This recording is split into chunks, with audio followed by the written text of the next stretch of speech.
Hey, welcome into the Husker247 HoopsCast. With Nebraska basketball on a 4-game winning streak after a 6-game losing streak, keeping its fan base guessing as to what comes next. I'm Mike Schaefer, joined by Brian Christopherson. We'll be discussing everything going on with Nebraska basketball today. Brian, we both thought 1-1 last week with Washington and Ohio State. The Huskers end up winning both games. Which victory was more impressive to you? The comeback at Washington, where you're facing a team that just looks like an all-time heater and guys are going nuts, or the win at home against Ohio State, where you get Parrish from Ohio State's best game of his career and you're trailing by 5 at halftime? Oddly, I would say the Washington game, because that one felt for a half like 150 Husker basketball games I've watched in the past, where you kind of have an expectation going in on the road and it feels like off from the start and it feels like a dud, and you kind of accept the fate of it as an outsider looking in. And to their credit, they didn't. And they came out with that 15-2 run right off the jump in the second half. They actually changed their lineup in that game. They brought in Raleigh Wooster, who did not start, and replaced Andrew Morgan, and it worked really well. And I don't know, just the way they methodically took apart Washington. I know they're not a great team, and there was sort of that thought in the back of your head, like, there's no way that this team that has not shot the ball well all year is going to even come close to keeping up what they did in the first half, and that played out. Nonetheless, I just thought that was a really impressive and mature victory. Um, Although it's a good discussion because Ohio State is the answer most would give to that question. Yeah, and it's the one that I'll give as well. And it's easy to say this now after Nebraska won by double digits and erased that 10-point deficit at Washington. But I just kept thinking, like, you're getting their best punch right now. They're not going to be able to sustain this for the second half. My thing is, and Nebraska, it stayed at 10. It was, if you can just get to 6, you're going to be fine. You'll win the second half. Because I thought Nebraska played well against Washington, and Washington just made circus shots for much of that first half. And so it's like, if Nebraska continues, if they can put together the same half in the second half, they're going to be fine. That's how it played out. Ohio State made me nervous because they played everyone really tough. They have a weird record. They have weird metric numbers, and you look at their strength of schedule, and it's one of the best in the country. They have fought in like every game that they are in, and it feels like they had guys that could create their own shots. They could play really obnoxious defense on you. I just thought Nebraska was going to be in a battle in that game. And then the way that it started, it's like, okay, Nebraska's just going to run them out of the gym. And then that doesn't happen. And then they have their patented scoring drought, save for Braxton Meah's free throw shooting ability. Nebraska, I thought, was kind of on the ropes late in the first half and staved that off.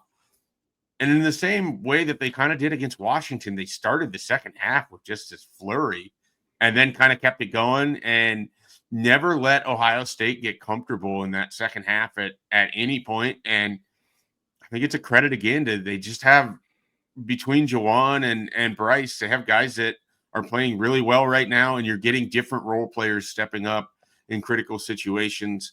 I wrote about it for Monday on the website. I can wax poetically as we talk about it. I thought Braxton Meah's 7 minutes and 5 points at the end of the first half was super, super crucial for a team that didn't score after Bryce Williams, for a team that didn't have anyone else score after Bryce Williams made a layup with 6:44 to go in the first half. Nebraska's leading at that point. Yeah, you know what was interesting about that game? For as much as it has felt true, and we've talked about how this team has such a small margin for error, in that game, Nebraska actually gave away like 8 minutes of action. Sort of when the foul trouble happened, you had Wooster with 2, and then Gary was the big one. He only played 9 minutes in the first half, and Morgan had 2. We could get into the calls that gave them those 2 fouls. There were 2 boards that Nebraska had. I thought that were great rebounds that were called fouls on Nebraska, on Morgan and Gary, that really hurt.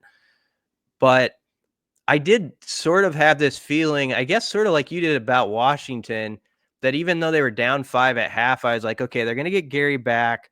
And I felt like when he was on the floor, Nebraska was just better than a quad one team. And that's my point kind of, is that as much as we say like, oh, they can't do this, even step wrong, one space in the wrong direction, they were able to do that on Sunday for a little bit and still managed to win the game by 8 points. So Juwan Gary was plus 19 in that one with 19 points.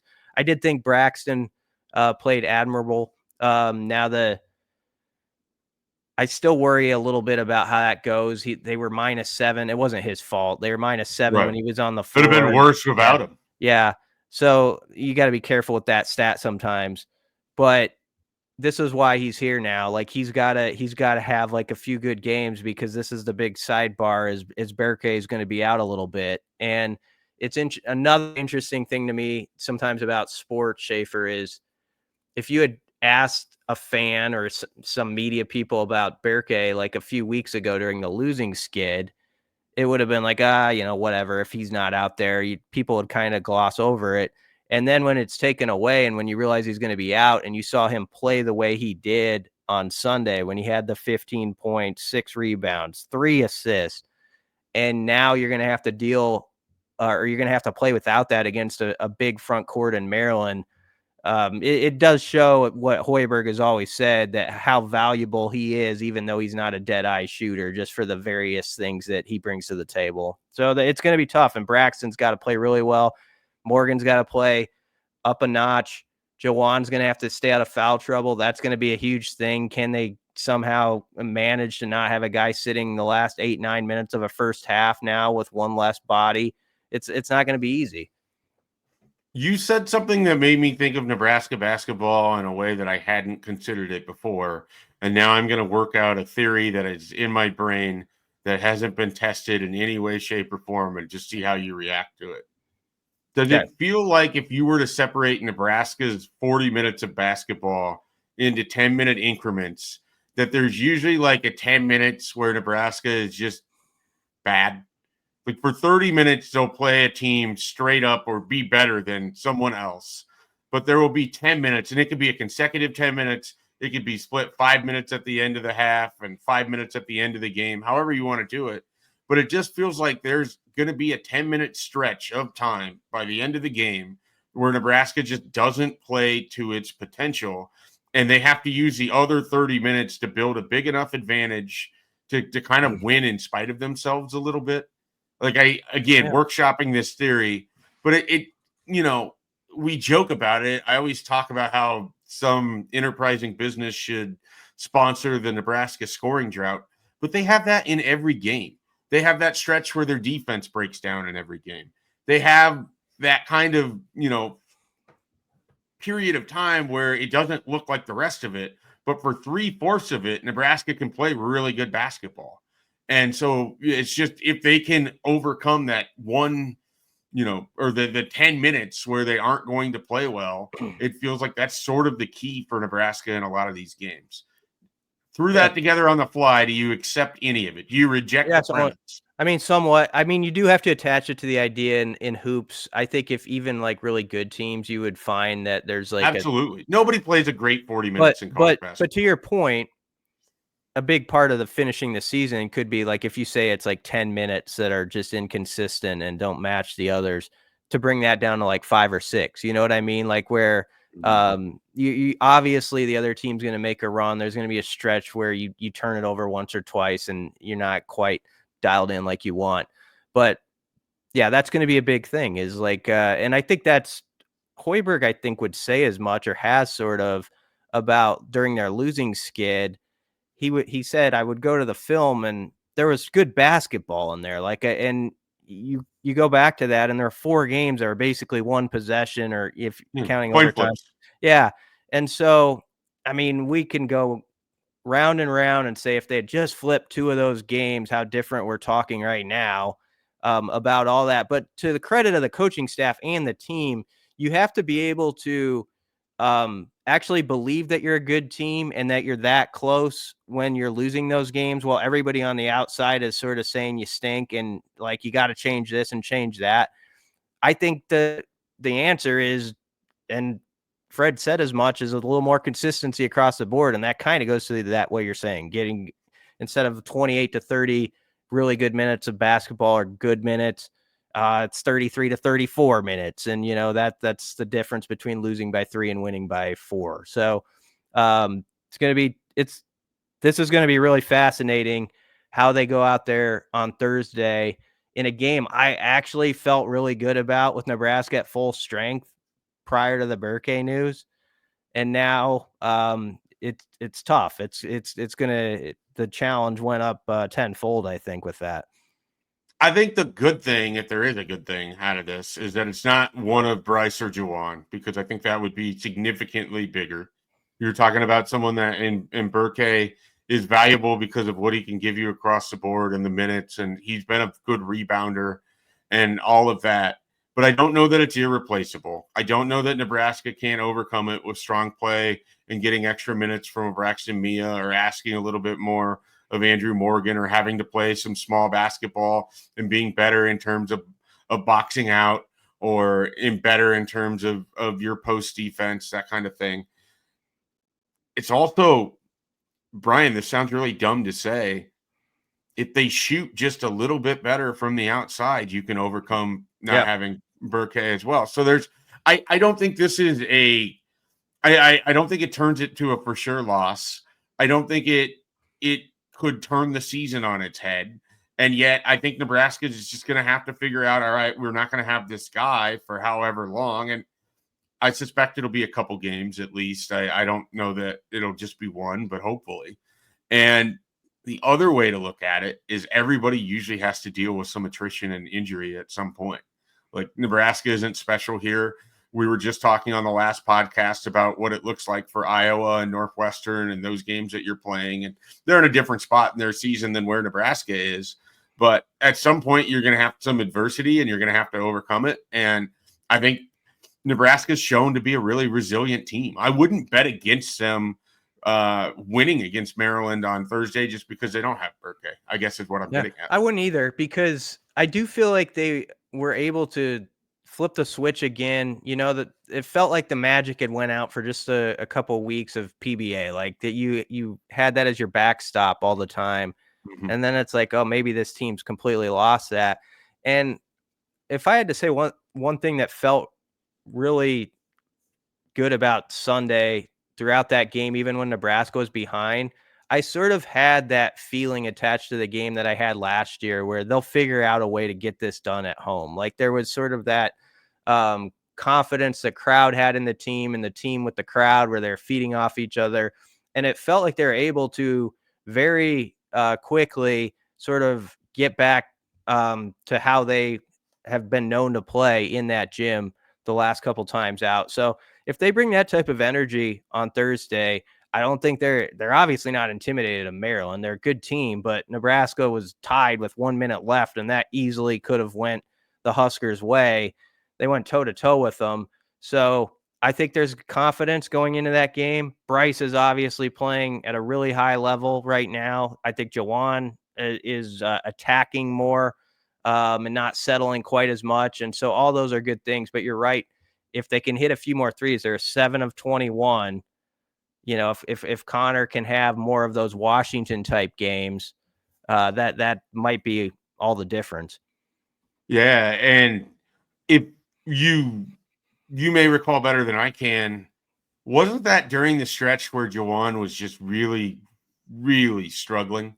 Like, he couldn't throw it into the ocean when he went out to Maryland. And so if you're getting a better version of Juwan Gary in a game where you were tied close and late, I think that's a good thing. The other thing is, in that Maryland game, Andrew Morgan was fantastic in the first half. Yeah, he was. And so if there's so many different ways to skin the cat, I guess is what I'm getting at. And the biggest thing is, if you're getting this version of Bryce Williams, it's a 3-level scorer that the officials have to respect, that the officials should respect, that is attacking in the way that he is, and makes it difficult on post players, because if he can rack up a foul or two on you, then you're going to have to play him a little bit differently.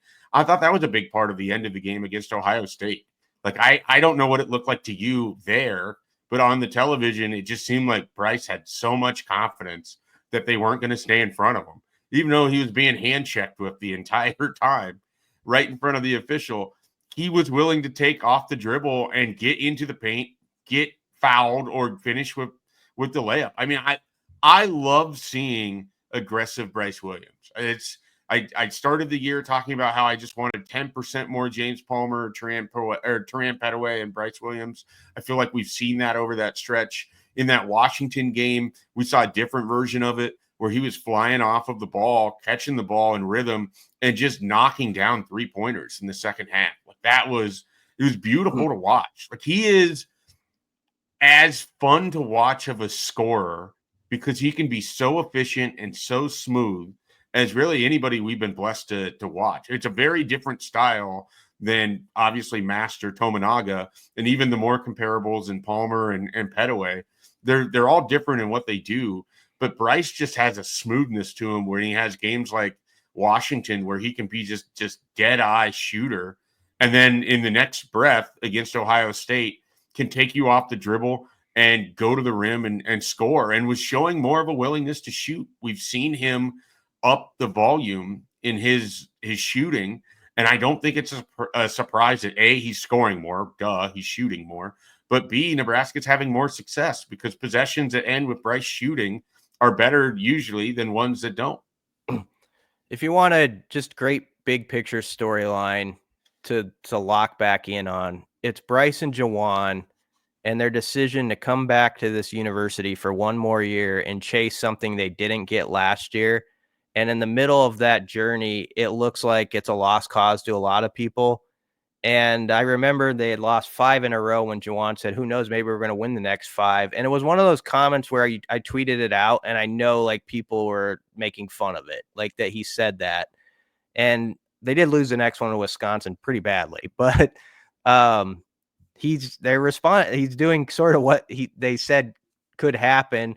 And I just I appreciate that we're watching 2 seniors who love playing in a Husker uniform. They love playing at PBA. They don't even like want to talk about like this being the end. Like they had a question sort of about, oh, you think about how there's only like 4 games left over there in that arena, and Jawan's like, I can't even do that. And you can tell it's genuine. Like he truly loves being a Husker. And in this era where everybody flips all the time, that's just a great story that's out there, and it's going to be so much on the line this last few weeks, but you just like root for them to get it done because it would be so poetic if they did. And Bryce is just playing at another level, and I think Jawan is understanding the best parts of his game and accenting those more than he probably was previously. I thought the best play I've seen from Bryce almost all year, when they were in that there was an 11-0 run when it was 48-44 Ohio State. Nebraska had 11 in a row. First off, Morgan makes maybe the play of the game where he gets on the floor, steals a possession, ends up getting a bucket, and it gives Nebraska a lead they never get back. But right after that, Bryce attacks and gets 2. It's 52-48. They get a stop. Wooster's bringing it up, and Bryce is trailing, and he's not quite at half court, and you can see his hands. Like he's like, give me the freaking ball. And Wooster rightly waited to like cross the timeline and feeds him, and it was just so downhill right away. And that was the one where he got the and one, slapped the fan's hand under the bucket, and it was just a determined sort of basket that was as good as any he's had all year. Not in degree of difficulty, but just like, I am going to score right now, and they're not going to stop me. And when he's in that mode, it's really fun. So they're not the same player. And the athleticism is a little bit different. But when Bryce plays like that, what you're describing, it reminds me of Nebraska's helplessness against Terrence Shannon last year in the Big Ten tournament. Oh, yeah. When a guy's just like, I am coming after you and I am going downhill, and the officials aren't calling me for a charge here, and they may not even call you for a block, but I'm going to win because I'm better. Oh, that is incredible when it's your team doing it. And watching Brighton, again, not the same player, but he has that in his bag, right? Just like he has in his bag that he can drive like that and then pull up and hit a 16-foot jump shot. He has it in his bag that he can finish it with a dunk. He has it in his bag that he can come off of a screen, catch the ball in rhythm, and knock down a 3. Like when we talk about a 3-level scorer, those guys are rare. It's Bryce and it's James Williams are the only two that I can really think of. K-State Tominaga did it to a degree that was unique for the size that he was, but I don't think of him in the same way as those guys. And it's such a unique. Turan Petaway could shoot the three, but it was never going to be what it is with Bryce and James Palmer. I mean, it's special what we're getting to watch. It's why I feel like maybe I was unnecessarily hard on him at points this year. And when at Michigan State, he feels like he's a bit of a wallflower, or when you're struggling against Wisconsin and he's having a bad game, and it's, you just know what Bryce is capable of doing. And so I'm glad we're getting this version of him. And I want to see where this goes. I want to read the senior day story, just to put you on the spot, the senior day story that you're going to write about how this whole thing turned around in overtime. And I want that interview where Bryce talks about, what his mindset was going into OT against Illinois, because you can draw a direct line from the aggressive, great play that we've seen in the 4 games since, from that 5-minute period where he was the best player on the court against a ranked team and it wasn't close. Sports is such a thin line. We talk about the ones that got away. Think about Illinois and the shot that swirls around at the buzzer in regulation. Yep. And if that goes down, wasn't even a good look. And he put it up and it was right there. If that goes down, you wonder if there's any coming back from it. Right. And it doesn't. And like you say, just a great finish there by Bryce. And yeah, he's but in fairness too, when he wasn't playing quite to his level, that it was understood there too. Like I think Fred and Bryce, most importantly, knew, like, I got to go up 1 or 2 notches for this team to get where it needs to be. And he's been that guy the last 4 games. I hope he can finish it off, not just for the wins and losses, but I really hope he gets the attention, if he can stay strong, that he should on the all-conference teams, because I know I get to vote on that. So I'll have my little say, but I know there's people who overlook Nebraska basketball. I remember preseason list, I'd read like the top 30 players in the league. Some of them written from places like Bloomington, Indiana, where they think like 5 of their guys belong in the top 15. But Bryce isn't even like on these lists. And you're like, do you pay attention? Like, this guy is going to be one of the best 15 at least. And he might be proving he's one of the best 5 at this point. So hopefully he can finish with the flourish, or just keep going really where he is. Where do you think they put Mike Woodson in the top 30 coaches in the Big Ten, if you count assistants too? Does he make that list? I should have made it. Like, I called out, and it's not our guys in our network. It was another publication attached to Indiana basketball. But it's one of the great things about Nebraska basketball is that you get to have that indignation, because it's true. I mean, I watched a conversation unfold on Twitter amongst Illinois fans that were just aghast at the idea of losing to Nebraska at home. And obviously they had come off of a 6-game losing streak, but it's also like, they took you to the brink last year in your own building with a team that was really good. You played them in the semifinals of the Big Ten tournament. You know what Fred Hoiberg, like, none of this should be a surprise. Every team in the Big Ten can play against every other team in the Big Ten. That's why the conference is so difficult. Like, it just cracks me up. I understand Nebraska doesn't have basketball history. At the same time, no one in this conference can look down its nose at anybody else. We see it every single week. There's upsets. There's a reason that it looks like a car crash in the middle of the conference standings. Everybody can beat anybody. There's nobody special in this conference. I mean, from Purdue to Washington, it's honestly, the degree of separation, it's so small. It's kind of cool in a way. And it's also aggravating, because when you're on the wrong side of it repeatedly, you find yourself in the 6-game losing streak. Yeah. I'll get the log out of our own eye real quick too. I mean, we do the same thing with football. Like when, like Nebraska loses to Illinois, and it ends up being a 9-win type I team. tried to tell people they were a good Illinois team. I'm not saying you, but we definitely do that with football. It is. I didn't believe in Indiana. I know that. It's part of learn the hard way. And their fans let us know on our YouTube. I don't know if you've ever looked at that, but our hypecast for Indiana, it had a lot of comments after the hypecast, after the game, a week after the game. Indiana fans were very vocal about how they felt about our hype cast for the Nebraska Indiana football game. So it works in every direction in They every got sport. they got some Signetti in them, I guess. All those fans. Yeah. Well, I mean, here you look now. Okay, there's 8 games left in the regular season. Is there 8 or 7? Where are we Seven. at? 7. You're right. 6 and 7. I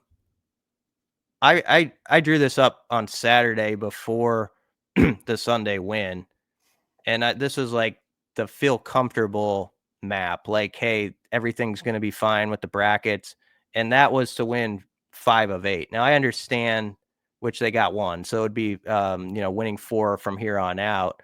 And in that map, part of it was between this Maryland game and Michigan, who's coming in here after 2 road games. If you could get one of those 2 at least, that's one more quad 1 win. And then, of course, there's that road. It's not going to be an easy little road test, but Northwestern and Penn State, if you could get one of those, and then hold steady against Minnesota and Iowa is going to be key at home. I think they're there, but Yeah, oh yeah, I agree. So that they might be there without that, but you're they right. don't need to tempt fate. Just win basketball games. Well, I remember last year too. They were there probably with one less victory still, but it always felt like you better get this one to just make sure. Like, and there's always that you're kind of looking behind you vibe. And so what I'm talking about is if you got 4 more of these last 7, I think you do that if they're the right wins. Of course, if you lose to like Minnesota quad 3 game, that can change things. And USC and Rutgers right now are like right on the edge of like falling into quad 3 territory as a losses for Nebraska. So there's a lot that can still happen with the metrics, but I like where they stand. And, you look at most of the bracketologists they're in right now, they're a 10 seed. Some of them even have them, I think 10 seed might be the highest I saw, but I don't see hardly any that have them out now. On Torvik, no, a lot of them don't even have them as playing in Dayton or anything. They have them safely in the tournament. Bart Torvik had them a week ago at 29% to make the tournament, and now it's like 84 or something. So that was how big a deal the last 2 to 3 games have been. What is kind of fascinating is watching somebody like Andy Katz, who declared in November that this was going to be another great team for Fred Hoiberg. He's doubled down on it again in February. He has him as his number 25 team right now in all of college basketball. So there's definitely people out there that are putting respect on Nebraska's name in this whole thing. And looking at the bracketologists, the ones that I follow, ESPN, Jerry Palm, they all have Nebraska in. At this point in time, they just have to take care of business. You have an opportunity against Maryland. You have an opportunity against Michigan. Like you said, if you split those, if you somehow come out with 2 wins on the road, you're going to be in a really great spot. But if you can just get one, and so it's another big couple games ahead here for Nebraska. How's the stretch go? It goes Maryland, then Northwestern, then a break, then Penn State, then Michigan. Is that right? Yeah. Let me double check. It going slow here. Of course, Northwestern's without Barnheiser, so that's worth factoring in there. But you're right. Maryland on Thursday, at Northwestern Sunday, at Penn State Wednesday, then Michigan is in here that next Monday, then Minnesota, then at Ohio State, Iowa. Ideally, if you really play well over this stretch, that at Ohio State game, house money is a bad term, but it could be that type of game if you stock enough up where you feel like that would just be a cherry on top. Minnesota's the one where you can't lay an egg. Iowa's sort of becoming that way too. This is such a dangerous thought process, but if Nebraska were to continue its winning ways, at what point do you take a peek to see if they can jump into that double bye again? They're 8th right now, but like I said, you win a couple games, you're going to be right in that pile up, and a lot of these teams still have to play each other. And so Nebraska is 6-7, but has an outside opportunity to stack a bunch of wins if they're able to get through this kind of Maryland, Northwestern, Penn State. If you somehow sweep that, we're going to have such a unique conversation by the time Michigan comes to town. Like it's going to be a very, very different conversation. You only win one of those three, then it's going to be kind of, okay, how do you make sure that you finish this thing out? You're 7-8. You want to get to 10-10. You got to go 3-2 down the last 5. There's so many conversations to be had here. It's going to be a lot of fun. It'd be 7-9. It's going to be a lot of fun to kind of follow this thing home. And you got to give a ton of credit to Fred Hoiberg for keeping this thing on the train tracks, because it could have veered off. It really could have. The beauty of this time of year is how tenuous it can suddenly feel, though, too. Like you lose to Maryland on Thursday. It's not a bad loss by any means. It's just a quad 1 game. But then it'll be like, oh, they got 2 on the road now, and there'll be that, so like that's where you're now to that point where it's like, hopefully they have it too. It's like, got to have this one. Like you win one, and then you're like, okay, I got to go collect the next one to feel good about things. You're only feeling as good as the last time you were on the court, and even with that, you want those good vibes to last, like till you go to bed that night and then put them away. This is a stupid question. It's a stupid radio guy question. It's perfect for this podcast. How much does having the veteran experience of a Bryce Williams and a Juwan Gary, who went through this exact same thing a year ago, combined with a guy like Connor Essegian, who played at Wisconsin, knows what it's like to be in big basketball games. Wooster's a veteran. Utah's been involved in the hunt in the past. Like you have these guys that have played big basketball. How much do you think that matters as Nebraska moves forward? And you have a veteran coach in Fred Hoiberg, who's coached at the highest level, who's coached teams deep into March, who is, I think, one of the things about him is a steadying presence. How much do you think all of that really matters as you kind of get into, as you said, the tension of the moment? I think it helps in that part of like dealing with success as much as anything. Like you got to win, but it's like, let's not overdo it in the locker room with the celebration and all that. Or, even if you have a good meal after a win, you're like, all right, we got to go get the next one now. And there's just that mindset, I think, that veterans sort of can bring to that. Ever since Fred said each game has to be our Super Bowl after Wisconsin, they're 4-0 in their Super Bowls. And so they've done it. I don't know. We'll have to ask him if they have kept, for that particular game, it was going up against Illinois. And he said everything that was like big picture was erased off the board, and it was just Illinois. And I'm curious, we haven't asked, but I wonder if it's been that way with everybody since then. And so I think I would just stay on that mission and hope your leaders are the guys you think they are in this moment. And I think Juwan especially is really good at that from what we hear. I think he is the guy who's not willing to speak up and keep guys on the right track. So he's going to be critical here at the end of this. I know from just talking to people that are around that team every day, one of the things that just stands out is these guys do genuinely seem to really get along. They seem to really like each other. It hasn't always been the case when Nebraska's had talented teams or good teams or what have you. But I think that helps keep the positive vibes flowing for sure, that it feels like a lot of guys going in the same direction. And that's important in situations like this one.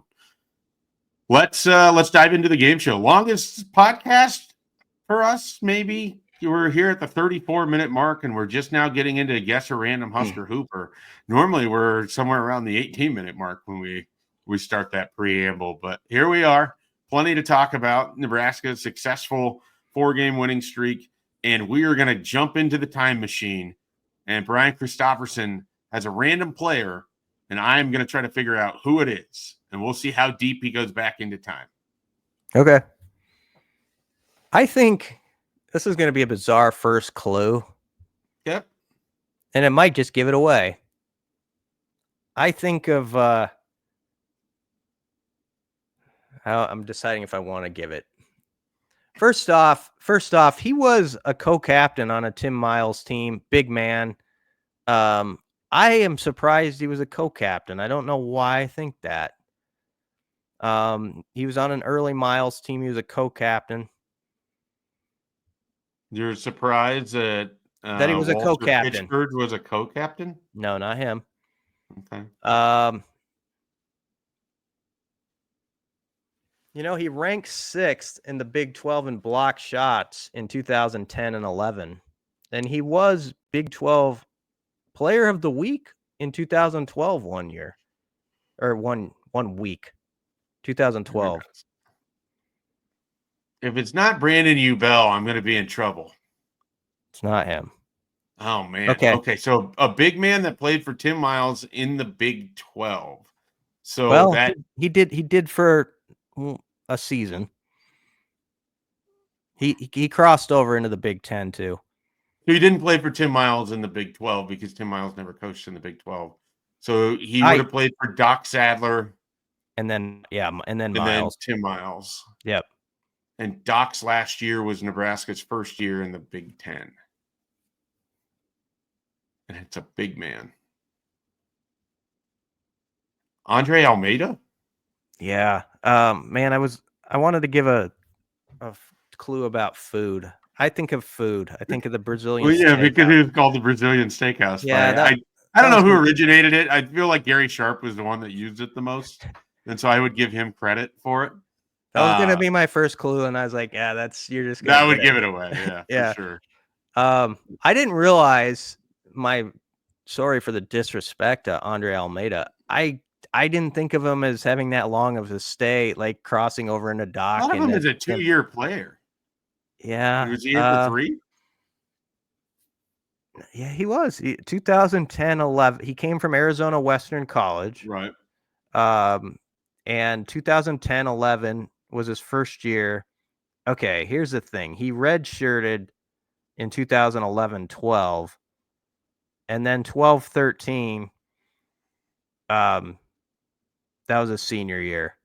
So that was his time with Tim Miles that I was getting at. First year with Tim Miles. He would have been the center, and Brandon he was a co-captain, forward. and that makes sense when you think about his track and that he stuck around and all that stuff. But I just didn't think of him like that, and I didn't think he was ever the Big 12 Player of the Week. I'd never thought of that.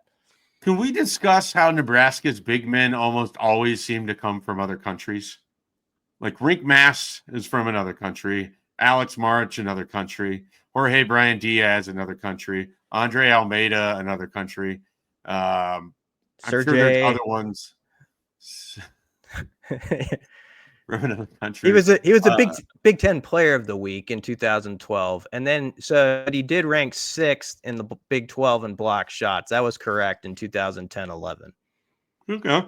Who else for big Moses Abraham? Do we count him as a big man? I feel like he came from somewhere else. Yeah. I don't know what it is. Why is Nebraska not able to get the homegrown big, Brian? That can be your off-season column.